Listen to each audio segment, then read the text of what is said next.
నాయుడు గారిని ఎలా పొగిడించుకున్నారో చూసిన తర్వాత ఈ రాష్ట్ర ప్రజలకి అర్థమైపోయింది ఈ చంద్రబాబు నాయుడు ఇక మనకి ఏమీ చేయడు అనేది. ఎందుకంటే ఎన్నికల ముందు మీరు చూస్తే దాదాపుగా సూపర్ 6తో పాటు 143 సూపర్ 6తో పాటు 143 హామీలు ఇచ్చారు. కానీ ఈరోజు ఏ హామీ గురించి ఎలాంటి క్లారిటీ లేకపోవటం చాలా దురదృష్టకరం. ఎందుకంటే ఎప్పుడూ కూడా బడ్జెట్ ప్రసంగం అనగానే మెజారిటీ విద్యారంగం, వైద్య రంగం, వ్యవసాయ రంగం, ఇరిగేషన్ వీటి మీద ఎలాంటి కమిట్మెంట్తో, ఎలాంటి లక్ష్యాలతో, దేనికి ప్రాధాన్యత ఏ విధంగా ఇస్తున్నారో చెప్తారని ఎదురు చూస్తే విజన్ 2047 అని చెప్పి కాకమ్మ కబుర్లతో ఆ ప్రసంగాన్ని ముగించడం మనం చూసాం. నిజంగా చాలా బాధేస్తుంది గవర్నర్ గారితో కూడా అబద్ధాలు చెప్పించడం. ఎందుకంటే చంద్రబాబు నాయుడుకి ఇచ్చిందే 5 సంవత్సరాల కాలంలో.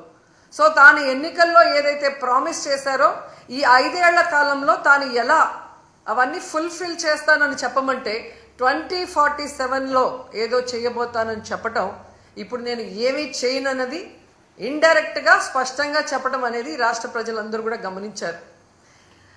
ఎంత దురదృష్టకరం అంటే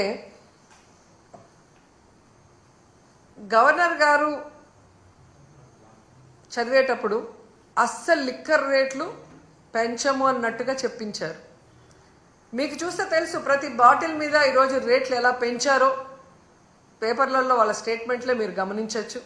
అంతేకాకుండా ఏపీ మొత్తం తెలుగుదేశం పార్టీ, జనసేన వాళ్ళు సిండికేట్లుగా తయారయ్యి ప్రతి బాటిల్ మీద 10 నుంచి 20 వరకు ఎలా పెంచుకొని అమ్ముతున్నారో ఏ ఊరికెళ్ళి ఏ తాగుబోతున్నా అడిగినా కూడా అర్థమవుతుంది.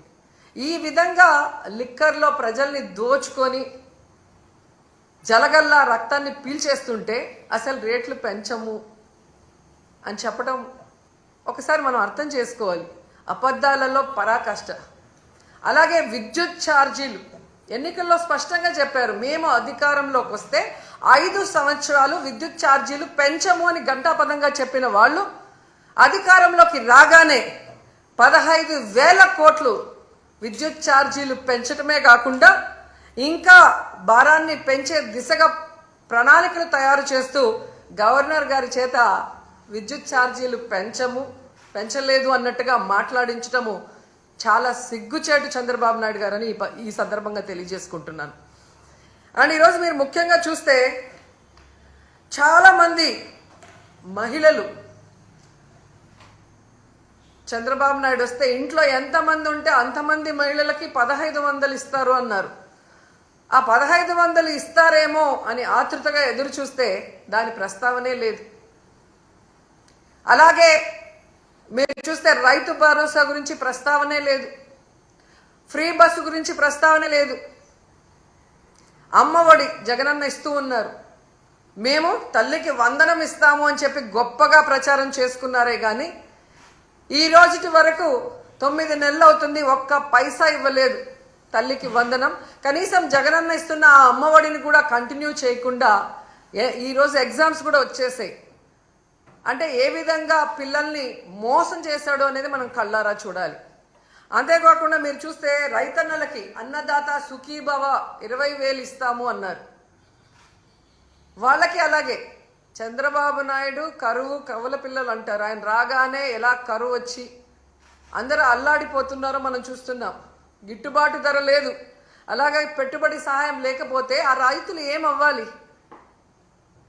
కనీసం గవర్నర్ గారి ప్రసంగంలో రైతు భరోసా ఇస్తాము అన్న భరోసా కూడా ఇవ్వకుండా చేశారు అంటే రైతన్నలు ఏ విధంగా మోసం చేస్తున్నారో మనం కళ్ళారా చూస్తున్నాం. ముఖ్యంగా విద్యార్థులు, ఈరోజు విద్యార్థులు అమ్మఒడి లేకుండా ఇబ్బంది పడుతుంటే చదువుకున్న పిల్లలకి ఉద్యోగాలు ఇస్తాం లేదా నిరుద్యోగ భృతి 3,000 ఇస్తామని చెప్పి మోసం చేసి అధికారంలోకి వచ్చాక ఈరోజు మీరు చూస్తే ఏ విధంగా వాళ్ళందరికీ కాంట్రాక్ట్ ఉద్యోగాలు కానీ అలాగే అవుట్సోర్సింగ్ ఉద్యోగాల్ని ఎలా తీసేస్తున్నారో, ఉన్న వాళ్ళని వాలంటీర్స్ని ఎలా తీసేశారో మనం చూస్తున్నాం. ఉద్యోగం ఇస్తా లేదా నిరుద్యోగ భృతి ఇస్తామన్న పెద్ద మనుషులు ఉద్యోగాలు ఇవ్వలేదు, నిరుద్యోగ భృతి ఇవ్వలేదు. 9 నెలలు అవుతున్నా. కానీ ఆల్రెడీ ఉన్న అవుట్సోర్సింగ్ ఎంప్లాయీస్ని, అలాగే కాంట్రాక్ట్ ఎంప్లాయీస్ని, వాలంటీర్స్ని, లక్షలాది మందిని తీసేసి వాళ్ళ కడుపు ఎలా కొట్టారో ఈరోజు అందరూ కూడా గమనించాలని కూడా ఈ సందర్భంగా తెలియజేసుకుంటున్నాను. ముఖ్యంగా ఉద్యోగస్తులు చంద్రబాబు నాయుడు వస్తే ఏదో చేసేస్తాడు అని దేవుడు లాంటి జగనన్నని ఈరోజు ఓడించడానికి కంకణం కట్టుకున్నారే. మరి 9 నెలలు అవుతుంది. ఈరోజు మీకు డిఏ లేదు, ఐఆర్ లేదు, కనీసం పిఆర్సీ కూడా లేదు. చంద్రబాబు నాయుడు అబద్ధాలు చెబితే చాలా కమ్మగా ఉంటాయి, నమ్మి ఓటేశారు. పోనీ మొదటిసారి ముఖ్యమంత్రి కాదు కదా చంద్రబాబు నాయుడు. గతంలో 3 సార్లు ముఖ్యమంత్రిగా చేసినప్పుడే ఇచ్చిన వాగ్దానం ఏ రోజు నెరవేర్చడు, అన్ని వర్గాల వారిని ఎలా అవమానించి మోసం చేస్తాడో తెలిసి కూడా మళ్ళీ ఆయన్ని నమ్మి ఓటేసిన మిమ్మల్ని చూస్తే నాకు జాలేస్తుందని కూడా ఈ సందర్భంగా తెలియజేసుకుంటున్నాను. ఎందుకంటే ఏదైనా చెయ్యగలిగితే అది జగనన్న చేస్తాడు, జగనన్న చేయలేకపోతే ఏ ముఖ్యమంత్రి చేయలేడు అని అనేక ప్రెస్ మీట్లో నేను చెప్పడం జరిగింది. ఎందుకంటే జగనన్న మనసున్న నాయకుడు. ప్రతి మనిషికి మంచి జరుగుతుంది అంటే ఎంత దూరమైనా చేయటానికి ముందుకు వెళ్ళే వ్యక్తి. మరి ఇన్ని వెల్ఫేర్స్, ఇన్ని డెవలప్మెంట్స్, ఇన్ని ఉద్యోగస్తులకి రెగ్యులరైజ్ చేసిన వాళ్ళు ఏదైనా 1-2 చేయలేకపోతే అది ఎందుకు చేయలేదని ఆలోచించి మళ్ళీ ముఖ్యమంత్రి అయిన తర్వాత అయినా మాకు చెయ్యండి అని చెప్పి రిక్వెస్ట్ చేస్తుంటే ఈరోజు ప్రజలు బాగుంటారు, మీరు బాగుంటారు, ఈ రాష్ట్రం కూడా అభివృద్ధి వైపుకు పరుగులు తీసుంటుంది. కానీ ఈరోజు ప్రజలు నాశనం అయిపోతున్నారు, రాష్ట్రం నష్టపోతుంది, ఉద్యోగస్తులు నష్టపోతున్నారు.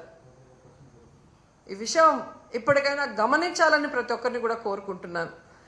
అండ్ ఈరోజు ప్రతి ఒక్కరూ మాట్లాడుతున్నారు తెలుగుదేశంలోనూ, ముఖ్యంగా పవన్ కళ్యాణ్ గారు, మేధావి గారు మాట్లాడుతుంటారు, సనాతన యోధుడు. జగనన్న ఈరోజు ప్రజా సమస్యల్ని మాట్లాడటం కోసమే అసెంబ్లీలో ప్రతిపక్ష హోదాను అడుగుతున్నారు. ఎందుకంటే ఒక ప్రతిపక్ష హోదా ఉన్నప్పుడు ఇంత సమయం అని ప్రతిపక్ష పార్టీకి కేటాయిస్తారు. కాబట్టి ఈ రాష్ట్రంలో ఉన్న ప్రజల కష్టాల్ని, వాళ్ళు ఏదైతే ఎదురు చూస్తున్నారో వాటిని ప్రభుత్వం దృష్టికి తీసుకురావటం కోసం ఈరోజు అన్న అడుగుతూ ఉంటే వంకర టింకర్గా మాట్లాడతాడు పవన్ కళ్యాణ్ గారు. ఎక్కడో జర్మనీ అంటాడు, రష్యా అల్లుడు కదా, పక్కన జర్మనీ గురించి ఆయనకి బాగా తెలిసి ఉంటుంది. కానీ ఆంధ్రప్రదేశ్లో ఏం జరుగుతుందో ఆయనకు తెలియకపోవడం మాకు బాధాకరం. నేను హైయెస్ట్ సీట్స్ గెలుచుకున్నాను కాబట్టి అసలు ప్రతిపక్ష హోదా నాకుండాలి అన్నాడు. సంతోషం, నువ్వు ప్రతిపక్ష నాయకుడిగా ఉండి చంద్రబాబు నాయుడు చేసే తప్పుల్ని నిలదీస్తాను, ప్రజల పక్షాన ఉండి పోరాటం చేస్తాను అంటే వెంటనే మీ డిప్యూటీ సీఎం పోస్టుకి రాజీనామా చేసి ప్రతిపక్ష హోదా తీసుకొని ఎదురుగా కూర్చొని ఆయన చేసే తప్పుల్ని ఎత్తి చూపించండి. ఆ పని మీరు చేయలేరు కదా.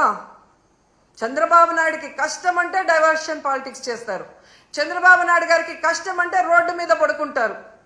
కానీ ఈ రాష్ట్రంలో ఆడపిల్లలు రేప్ అవుతున్నా, మర్డర్ అవుతున్నా, విద్యార్థులు రోడ్ల మీదకి వచ్చి చెప్పులతో కొట్టుకుంటున్నా వాళ్ళకి జరిగిన అన్యాయానికి మీరు హాస్పిటల్ బెడ్ మీద పడుకొని ఏమీ విన్నట్టు ఉంటారు.